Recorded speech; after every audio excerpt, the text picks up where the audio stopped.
Good evening. The Queen has announced a period of transition in which the Duke and Duchess of Sussex will divide their time between Canada and the UK. Her Majesty, who hosted talks at Sandringham today, said she was entirely supportive of Harry and Meghan's desire for a new role, but she admitted she would have preferred them to stay on as full-time working royals. The talks took place as Harry and his brother William issued a joint statement denying claims that their relationship had been damaged by bullying on William's part, claims that they said were offensive and potentially harmful. Our royal correspondent, Nicholas Witchell, has the latest from Sandringham. Within the seclusion of Sandringham House, a family meeting, chaired by the Queen and attended by the Prince of Wales and his two sons, Prince William, Duke of Cambridge, and Prince Harry, Duke of Sussex, to discuss how to accommodate the Sussexes' wish to step away from the royal family. After the talks, the Queen issued a statement in which she said, "Although we would have preferred them to remain full-time working members of the royal family, we respect and understand their wish to live a more independent life as a family while remaining a valued part of my family." She went on to say that there would now be a period of transition in which the Sussexes would spend time in Canada and the UK. Whatever the precise reasons for the Sussexes' disenchantment, it's clear from the statement that the royal family is determined to find practical solutions. Many details are still to be worked out. On finance, the statement simply says the Sussexes don't wish to rely on public funds. And security is one of the complex matters still to be resolved. Before today's talks began, William and Harry had come together to denounce a newspaper story which suggested the Sussexes felt they'd been pushed away by the, quote, bullying attitude of William. The story was false, offensive and potentially harmful, the brothers said. Today's talks and tonight's statement from the Queen have emphasised the family's understanding and sympathy for Harry. People who know him believe his loyalties must be in turmoil. I think Harry will be hugely conflicted at the moment. He loves his wife. He wants to protect his wife, and she, it would seem, is very unhappy living here in our royal family. On the other hand, he was born into the royal family. He has served it. He served the Queen and country in a military setting. He expected to spend his whole life working for the royal firm.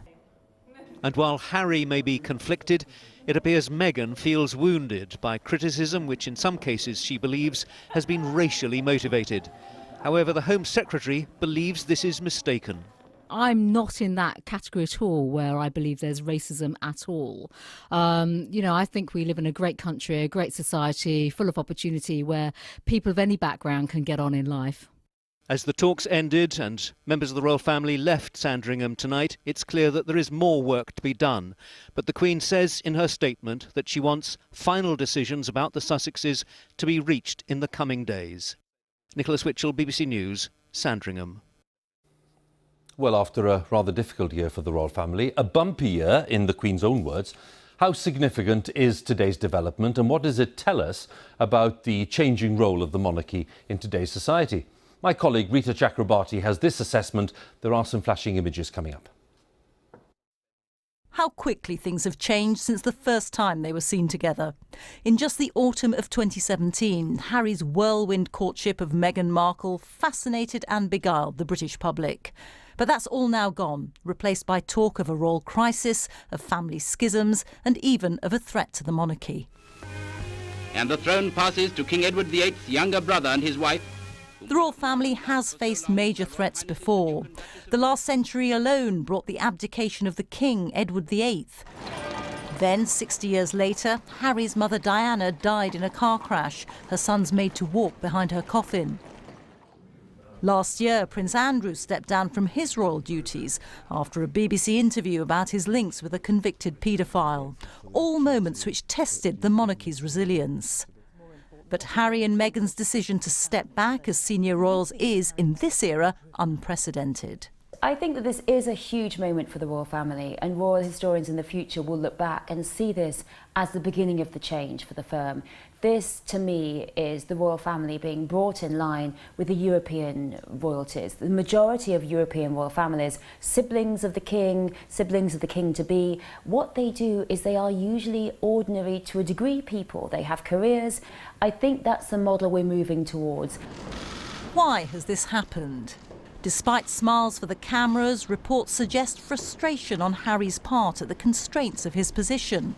The intensity of the spotlight on them and media treatment of Meghan, who's mixed race, infuriated the royal couple. Harry lashed out at the press, accusing it of hounding his wife as it had his mother, and Meghan launched legal action against one newspaper. At their wedding less than 2 years ago, it all seemed so different. Harry and Meghan embodied a new modern spirit of multiculturalism and progressive values. Reporting then on the public celebration at Windsor, I was struck by the diversity of the crowd, more mixed than most royal events. One commentator says the fact the couple is unconventional makes them good ambassadors. She's not playing the game. Harry never played it. So you got these two rebels.